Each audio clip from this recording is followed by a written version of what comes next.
बनाना है।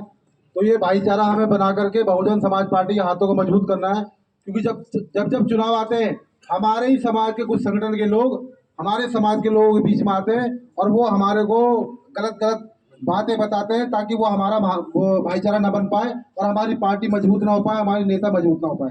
तो हमें अपने समाज के उन गद्दारों से भी बचना है जो चुनाव के समय में आकर के हमारे को भाईचारा खराब करने की बातें करते हैं, बोलते हैं कि भाई हमारे समाज में ये व्यवस्था होनी चाहिए, ये व्यवस्था होनी चाहिए, लेकिन हमें सिर्फ और सिर्फ फोकस करना है केवल और केवल बहुजन समाज पार्टी को मजबूत करने के लिए और बहुजन समाज पार्टी की नेता को मजबूत करने के लिए।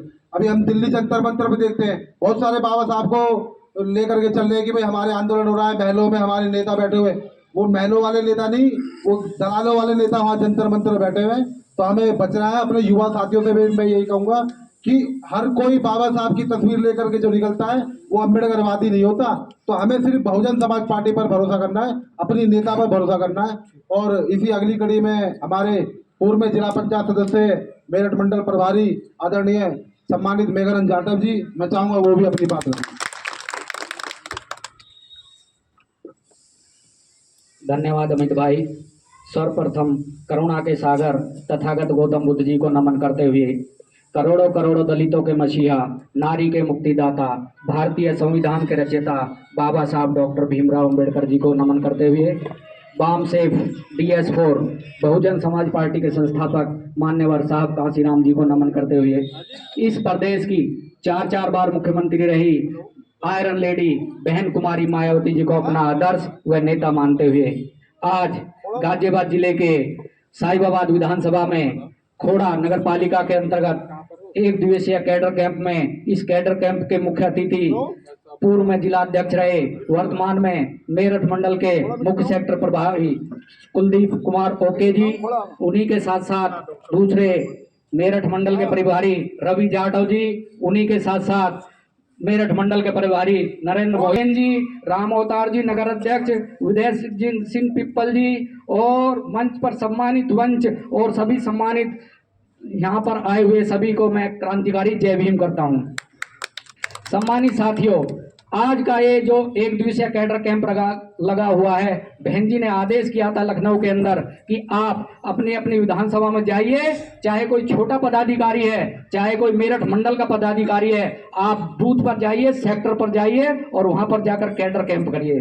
तो सम्मानित साथियों, आप सभी जानते हैं जब बाबा साहब डॉक्टर भीमराव अंबेडकर जी को प्रथम गोलमेज सम्मेलन में लंदन बुलाया गया था, तो उसी दौरान बाबा साहब के बेटे राजरतन की मृत्यु हो गई थी। तो उनका जो भाई है वो उनके पास आया और कहने लगा, भीम तुम कहाँ जा रहे हो, तुम्हारे भाई की मृत्यु हो गई है। तो बाबा साहब ने कहा था, अगर मैं आज लंदन नहीं गया तो मेरे करोड़ों करोड़ों दलित भाइयों के अधिकारों की हत्या कर दी जाएगी। मैं एक बेटे के लिए करोड़ों बेटों की बलि नहीं दे सकता। ऐसे थे हमारे बाबा साहब डॉक्टर भीमराव अंबेडकर। जब संविधान सभा बैठी हुई थी तो वोट के अधिकार की बात आई थी, तो वोट के संविधान सभा ने कहा था तो वोट का अधिकार उनको दिया जाना चाहिए जो ग्रेजुएट हों। तो बाबा साहब ने इस बात का विरोध किया। बाबा साहब ने कहा कि मेरा जो बहुजन समाज है वो ग्रेजुएट नहीं है, शिक्षित नहीं है, तो वोट का अधिकार उन सभी लोगों को दिया जाए, चाहे कोई ग्रेजुएट है चाहे कोई अशिक्षित है, वोट का अधिकार सभी को दिया जाना चाहिए। तो दूसरी बात आई थी तो वोट का अधिकार उन लोगों को दिया जाना चाहिए जो पूंजीपति हैं। बाबा साहब ने फिर इस बात का विरोध किया। बाबा साहब ने कहा कि मेरा जो बहुजन समाज है वो पूंजीपति नहीं है, वोट का अधिकार सभी को दिया जाना चाहिए। तो वोट का अधिकार बाबा साहब की देन है, क्योंकि आप सभी जानते हैं one man one vote one value, ये बाबा साहब की देन है। चाहे कोई प्रधानमंत्री है, चाहे कोई धन्ना सेठ है, चाहे कोई गरीब आदमी है, वो वोट की वैल्यू सभी की बराबर है।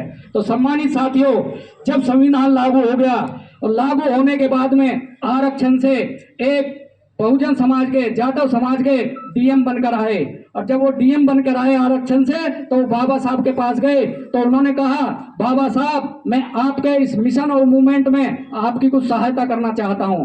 तो बाबा साहब ने बजीत संदीप जी से कहा कि आप एक प्रशासनिक पद पर हैं, आप अपने प्रशासन को संभालिए।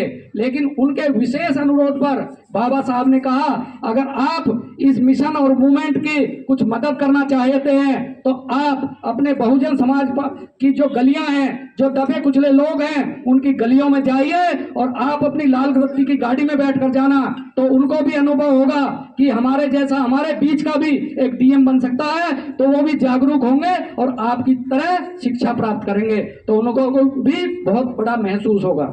तो इसी मिशन और मूवमेंट को आगे साहब कांसीराम जी ने बढ़ाया। कांसीराम जी एक डीआरडीओ में क्लास 1 के अधिकारी थे। क्लास 1 के अधिकारी रहते हुए उसी डीआरडीओ में 4th क्लास के एक दीना बाना साहब थे। उन्होंने 14 अप्रैल की छुट्टी के लिए अपने संस्थान में एक एप्लीकेशन दी, लेकिन उस एप्लीकेशन को रद्द कर दिया गया। रद्द करने के बाद वो कांसीराम साहब, क्योंकि वो क्लास 1 के अधिकारी थे, उनके पास गए। उन्होंने कहा मुझे 14 अप्रैल की छुट्टी चाहिए। तो कांसीराम साहब ने कहा कि 14 अप्रैल की छुट्टी आपको क्यों चाहिए? तो उन्होंने कहा मुझे अपने बाबा की जयंती मनानी है। तो जब उनको कांसीराम साहब को, बाबा साहब को जाना, उन्होंने पढ़ा, रात भर पढ़ा, उनको जाना, तो उन्होंने अपने क्लास 1 की नौकरी से इस्तीफा दे दिया और अपना घर बार त्याग कर वो अपने बहुजन समाज को जोड़ने के लिए निकल गए। उन्होंने पहले बाम सेब का गठन किया, DS4 का गठन किया, और जब उनको महसूस हुआ कि इन संगठनों से मेरे बहुजन समाज का विकास होने वाला नहीं है, तो 1984 में उन्होंने बहुजन समाज पार्टी नाम का गठन किया, बहुजन समाज पार्टी बनाई। और जब बहुजन समाज पार्टी बनाई तो इस प्रदेश में आपने देखा होगा 4 बार मान्य बहन जी की सरकार रही। तो उन्होंने नारा दिया था कि वोट हमारा राज तुम्हारा, नहीं चलेगा नहीं चलेगा, जिसकी जितनी संख्या बारी उसकी उतनी हिस्सेदारी। कांसीराम साहब ने कहा था कि जिस कौम को फ्री का खाने की आदत पड़ जाएगी वो कौम कभी क्रांति नहीं कर सकती, और जो कौम क्रांति नहीं कर सकती वो कभी राजा नहीं बन सकती, वो कभी शासक नहीं बन सकती। तो सम्मानित साथियों, आप शिक्षित बनिए, संगठित रहिए और संघर्ष करिए। जब पूर्ण बहुमत की सरकार इस प्रदेश में बनी तो बहन जी ने इस प्रदेश को विकास करने के लिए एक विजन बनाकर इस प्रदेश का विकास करने का काम किया। बहन जी जानती थी कि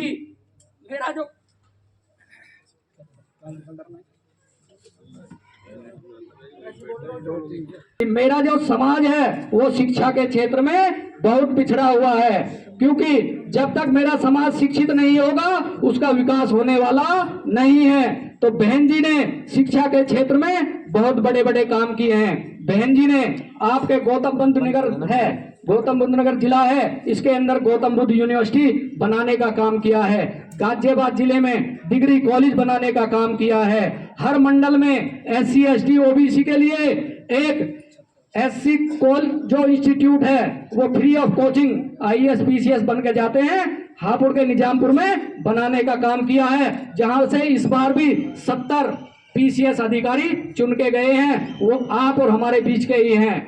हर साल वहां से 70 से 80 कभी 60 बच्चे पढ़कर जाते हैं, क्योंकि जो IAS और PCS की कोचिंग है वो बहुत महंगी है और वहां पर SC ST का बच्चा नहीं पढ़ सकता। वहां पर फ्री ऑफ कोचिंग दी जाती है, जिससे हमारे बीच के भी लोग अधिकारी बनकर जाते हैं।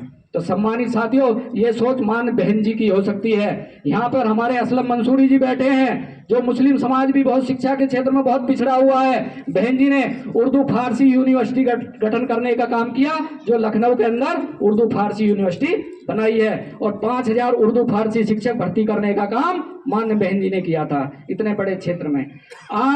उसके बाद में बहन जी ने जब आपको शिक्षा मिल जाएगी तो रोजगार की भी जरूरत होगी, तो बहन जी ने रोजगार के क्षेत्र में 8 लाख जो पद खाली पड़े थे उनको भरने का काम मान्य बहन जी ने किया था।